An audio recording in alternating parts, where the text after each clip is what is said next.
Oh, sweet, dude. New anime on Netflix? I'm looking for something to watch. Excuse me?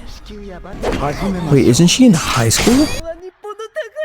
Oh shit, she's hot as fuck. I've been looking for a new anime to fill the void of my soulless body. And everywhere I looked I heard the soft muttering. So then I went and watched One Piece.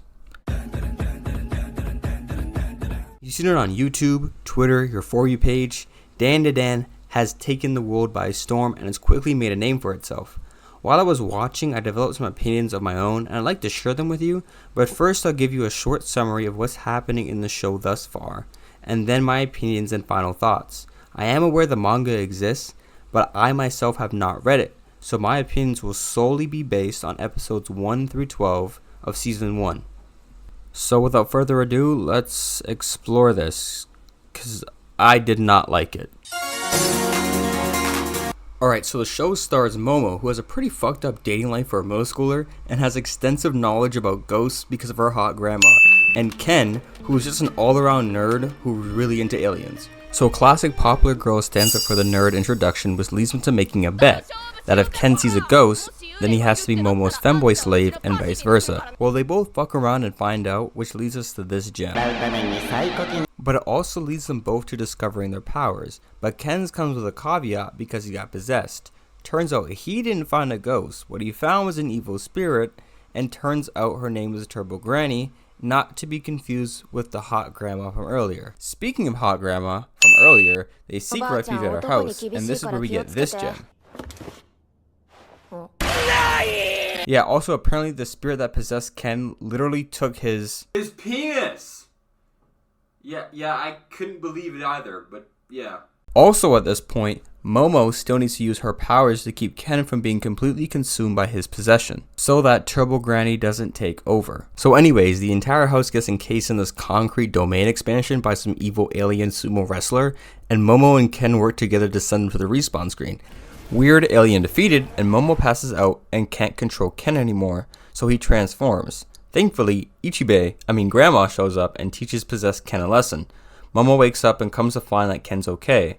He's just still possessed and doesn't have his penis! And the only way to get it back is to go back to the original place where Ken was possessed and challenge Turbo Grandma to a race to lure her out of her territory so they could defeat her.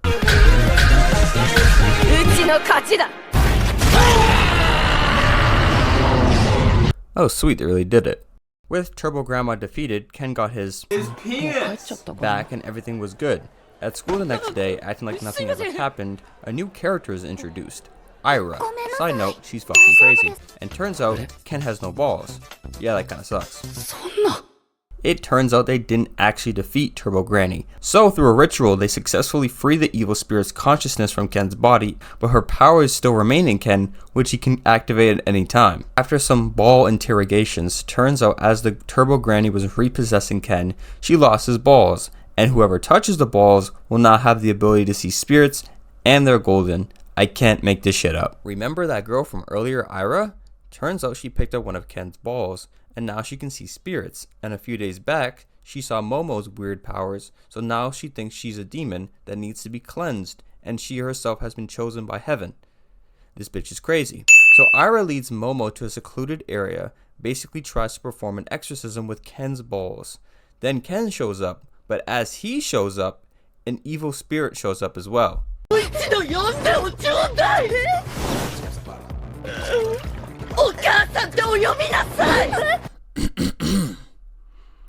Mommy.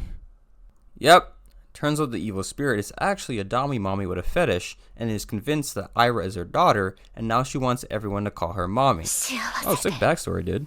During the fight, Ira is damn near killed, but the Dami mommy decided to give up her aura, which is essentially her life essence, to save Ira, who she vowed to protect because of her delusions that convinced her that she was her daughter. Ooh, you mad as hell. The next day at school, a domain expansion is created around the entire school, this time encasing it in water and slowly flooding it completely. Godzilla was there, and more dick robots were there. Is that a Pokemon? Is that fucking Breloom? During the fight against the robots, Ira's powers awaken that were given to her when the spirit from earlier gave up her aura. So then they fuse into Godzilla plus Robot plus Burloom, but they end up winning the fight anyways because of plot. Alright, so the last few episodes are really just lead up to season 2. That's already been announced, so not much happens besides Momo's childhood friend showing up called Gigi, and then there's some foreshadowing that he's actually possessed and no one actually knows about it, but it's not really touched on at all. So it's a little bit of a cliffhanger, and all that happens in the last few episodes is Momo gets invited to a Diddy party, and for the sake of your time, I'm not going to really go into that. It's mostly episodes 1 through 10, that's the bulk of the story.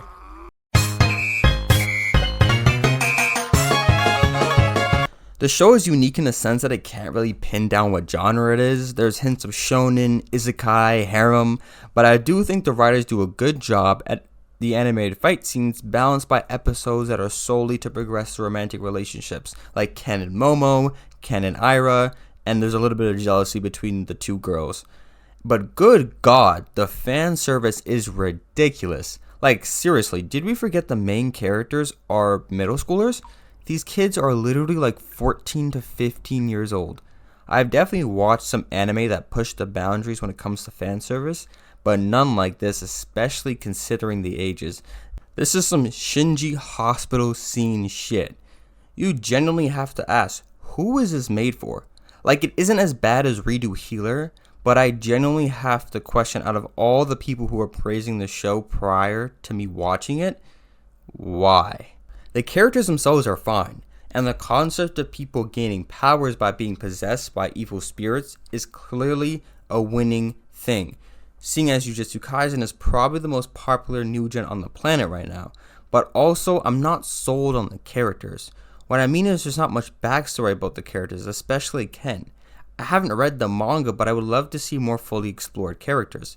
Especially because the anime did such a good job at exploring the backstory of the Dami Mami yokai I spoke about earlier.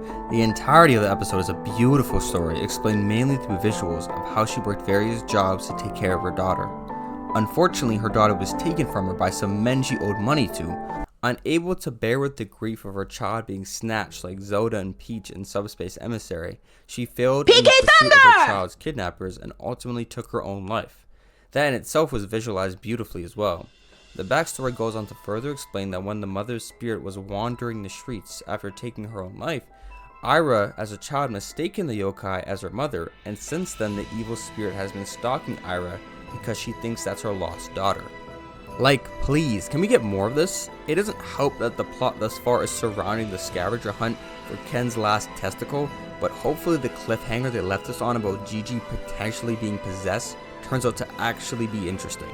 For the people that are saying like, oh my god, I can't wait for the next episode, like there's gonna be like 6 months until season 2, like I just don't get that feeling that I need this anime is going to change my life. So maybe it's because of the high expectations I had coming into this, and you know, the higher expectations, the worse it might be when you actually get it because you're gonna be disappointed. Maybe it's that, but if you disagree, leave a comment. You can talk about it. If you disagree, subscribe, because there's probably going to be more videos we disagree with. And who doesn't like arguing? So, yeah.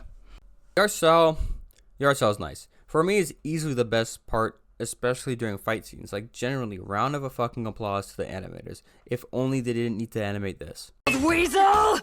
How many times do I have to tell you to knock first before entering? I'm sorry, Queen Sensei!